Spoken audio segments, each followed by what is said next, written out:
everyone. This is Behind the Mic with Jalen, and this is my non-spoiler review for Transformers 1. I actually saw this movie on Saturday during an early screening, and I saw this movie again last night at a fan event. And let me tell you something, this movie is better than Bumblebee. Yes, I mean it. And it's also better than Rise of the Beast. And it's hell of a lot better than all the other Transformer movies directed by Michael Bay. Because this movie has something that those movies didn't. Barring Bumblebee and Rise of the Beast, of course, and that is heart. There is so much love and care put into this movie that it is just amazing. There's a lot of Easter eggs here and there, a lot of mythology gags about the Transformers lore that you can basically tell that the writers and the director were very much huge fans of Transformers growing up. This movie was directed by Josh Cooley, who directed Toy Story 4, another great film that honestly a lot of people are very mixed on, and for reasons I will not explain because this is not a Toy Story review, this is a Transformers review. Now the stories about Orion Pax and D16, about how their fallen friendship, which will become into the iconic Optimus and Megatron greatest enemy that we have seen all throughout Transformers. And it's about them changing their destinies. One for the better and one for the worse. With Elita 1 and Bumblebee tagging along for the ride. Let me just say that the story is fantastic. Like, it is very easy to follow. It does a lot within its runtime, which is an hour and 44 minutes. See, I don't need a long-ass movie, though I will say I do wish it was like an hour and 50, like the same as the Bumblebee movie, because it was so damn good and I didn't want it to end very quickly, but I'm glad they were able to do a lot, because they did a lot and the pacing was very good. Like, it gave us time to breathe. It gave us so much emotional moments, a lot of funny moments, and it got us to care about Orion Pax in D16. This is one of the few times we get to see their friendship on display before they became Megatron and Optimus Prime. And it's very wholesome. It's heartwarming. You get to see that they care about each other, how their camaraderie is just built on the two trusting each other and having each other's backs and saving each other, which makes the eventual downfall to it all the more heartbreaking. Chris Hemsworth and Brian Tree Henry did an amazing job as Orion in D16, and I think that Brian is one of the best voices for D16, aka Megatron, and Chris Hemsworth did an awesome job voicing Orion Pax, and his evolution to Optimus Prime is nothing short of breathtaking. Scarlett Johansson also did an amazing job voicing Elita 1. You could tell she loves voicing these badass characters and whatnot, and she loves playing them in general, and I'm glad we got that with Elita 1. Elita 1 is probably one of my favorite characters in this movie. Also, Key did a really funny job with Bumblebee. I initially thought I wasn't gonna like him because the teaser trailer kind of made it out to have him be like just nothing more funny things, but he was most of that, but there were times where his jokes didn't kill the mood. That's another thing too.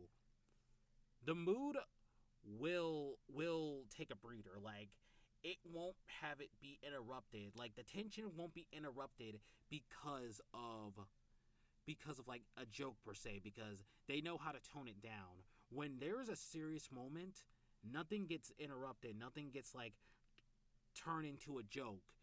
It gives the characters time to breathe. It gives them that, and I'm thankful for that. Also, the animation is spectacular. It is so pretty to look at. This is by ILM, who are the guys responsible for the first 5 Transformers movies, and Bumblebee too. So you could tell there is some experience with there. I know a lot of people wanted this to be like Bumblebee, but I'm glad it isn't, because that would have been too expensive and that would have resulted into the box office bomb. This movie's budget is $75 million, so we have a chance. I want this to have a sequel because this movie was great. This movie is leading to things. What they ended with, they can tell more with this. I honestly want this over another live action movie because Transformers is really great during the realm of animation. Matter of fact, somebody else said this, but Transformers really should work better when it's animated because you have a lot of these things that you can do that live action can't, and there's so much possibilities.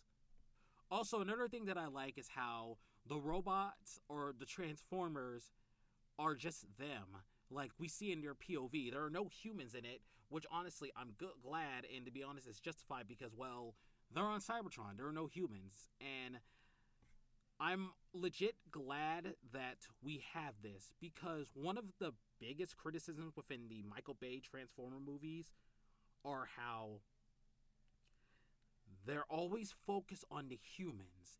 The Transformers in their own movie are always second, while the humans are always first. And the thing is, the humans are the most bland and uninteresting thing in these movies because you have people like Sam or Cade Yeager. They're just a bunch of whiny ass characters who I don't know, just want to matter or just want to be an inventor, but they don't. That's not really relatable to us because Sam Witwicky is whiny, and a lot of the characters in the Michael Bay Transformer movies, they're just unsympathetic. They're just mean-spirited, and I don't understand why when Optimus gives those cool speeches of how humanity is worth being saved. Like, nah, Prime, I don't think these humans in these film series are meant to be saved. One of the good things about Bumblebee and Rise of the Beast is how you have characters you care about, you can relate to them. Charlie is reeling over the death of a family member, something I can relate to. And Noah Diaz wants to look out for his little brother. He wants to look out for his family. He can't get a job because he didn't play well with others during his time in the military. And him trying to steal a car is him trying to provide for his family, and I like that. Also, his relationship with Mirage is really great. But let's go back to Transformers 1.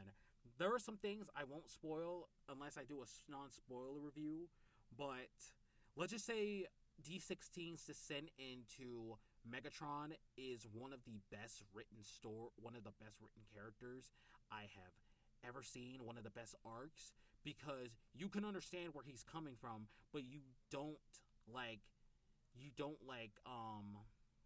condone it, you know? Like, you're like, no, this isn't the way to go. And you honestly don't want to see that. You don't want to see his descent because D16 was legitimately likable.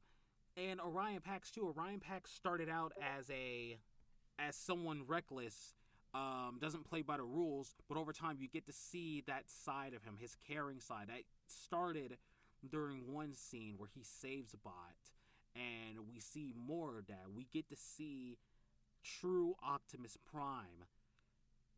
This movie is pure Transformers cinema. That's all I'm gonna say. Transformers cinema. This movie gets a 10 out of 10 out of me. I'm gonna go see it again multiple times, and I urge you guys to go see it too. This movie is good for kids. This movie is good for adults. There's a lot of dark moments into it, but not dark like, say, the previous Transformer movies where it's basically PG-13, but it probably should have been rated R because there's a lot of really, really messed up stuff in there. But anyways, that's the end of my spoiler. Thank you guys, and be sure to like and subscribe, and I got more stuff coming along the way. Peace out!